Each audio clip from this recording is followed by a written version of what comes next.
अथ श्री गणपति अथर्वशीर्षा।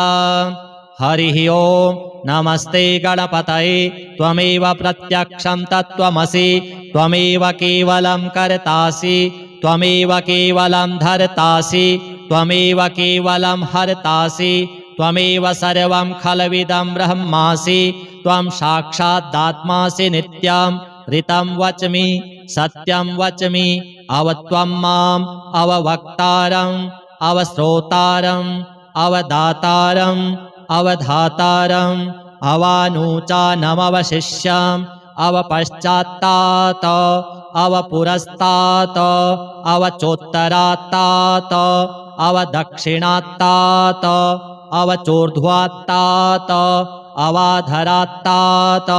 सर्वतो मां पाहि पाहि समन्तात् त्वं वाङ्मयस्त्वं चिन्मयः त्वमानन्दमयस्त्वं ब्रह्ममयः त्वं सच्चिदानन्दाद्वितीयोऽसि त्वं प्रत्यक्षं ब्रह्मासि त्वं ज्ञानमयो विज्ञानमयोऽसि सर्वं जगदिदं त्वत्तो जायते सर्वं जगदिदं त्वत्तस्तिष्ठति सर्वं जगदिदं त्वयि लयमिष्यति सर्वं जगदिदं त्वयि प्रत्येति त्वं भूमिरापो नलो निलो नभः त्वं चत्वारि वाक्पदानि त्वं गुणत्रयातीतः त्वं कालत्रयातीतः त्वं देहत्रयातीतः त्वं मूलाधारस्थितोऽसि नित्यं त्वं शक्तित्रयात्मकः त्वां योगिनो ध्यायन्ति नित्यं त्वं ब्रह्मा त्वं विष्णुस्त्वं रुद्रस्त्वं इन्द्रस्त्वं अग्निस्त्वं वायुस्त्वं सूर्यस्त्वं चन्द्रमास्त्वं ब्रह्मभूर्भुवः स्वरूप गणादिं पूर्वमुच्चार्य वर्णादिं तदनन्तरम् अनुस्वारः परतरः अर्धेन्दुलसितां तारेण रुद्धम् एतत्तव मनुस्वरूपं गकारः पूर्वरूपम् अकारो मध्यमरूपम् अनुस्वारश्चान्त्यरूपं बिन्दुरुत्तररूपं नादः सन्धानं संहिता सन्धिः सैषा गणेशविद्या गणकऋषिः निसृद्गायत्री छन्दः श्रीमहागणपतिर्देवता ॐ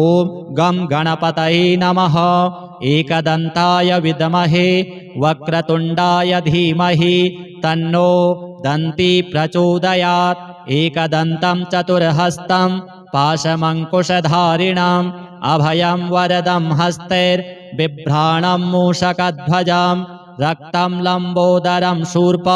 कर्णकं रक्तवाससं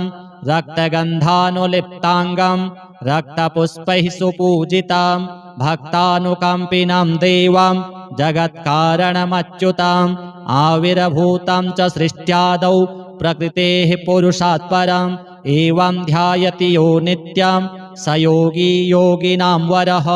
नमो व्रातपतये नमो गणपतये नमः प्रमथपतये नमस्तेस्तु लम्बोदरायैकदन्ताय विघ्नविनाशिने शिवसुताय श्रीवरदमूर्तये नमो नमः।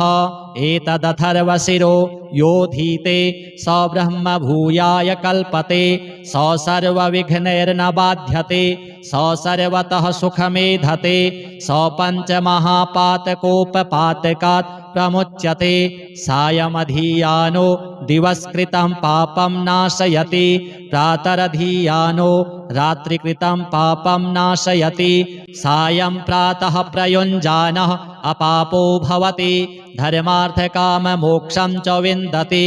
इदमथर्वशीर्षमशिष्याय न देयम् यो यदि मोहाद्दास्यति स पापीयान् भवति सहस्रावर्तनाद्यं यं काममधीते तं तमनेन साधयेत् अनेन गणपतिमभिषिञ्चति स वाग्मी भवति चतुर्थ्या मनश्नं जपति स विद्यावान् भवति इत्यथर्वणवाक्यम् ब्रह्माद्याचरणं विद्यात् न बिभेति कदाचनेति यो दूर्वाङ्कुरैर्यजति स वैश्रवणोपमो भवति यो लाजैर्यजति स यशोवान् भवति स मेधावान् भवति यो मोदकसहस्रेण यजति स वाञ्छितफलमवाप्नोति यः साज्यसमिद्भिर्यजति स सर्वं लभते स सर्वं लभते अष्टौ ब्राह्मणान् सम्यग्राहयित्वा सूर्यवर्चस्वी भवति सूर्यग्रहे महानद्यां प्रतिमासन्निधौ वा जप्त्वा सिद्धमन्त्रो भवति महाविघ्नात् प्रमुच्यते महापापात् प्रमुच्यते महादोषात् प्रमुच्यते स सर्वविद् भवति स सर्वविद् भवति य एवं वेद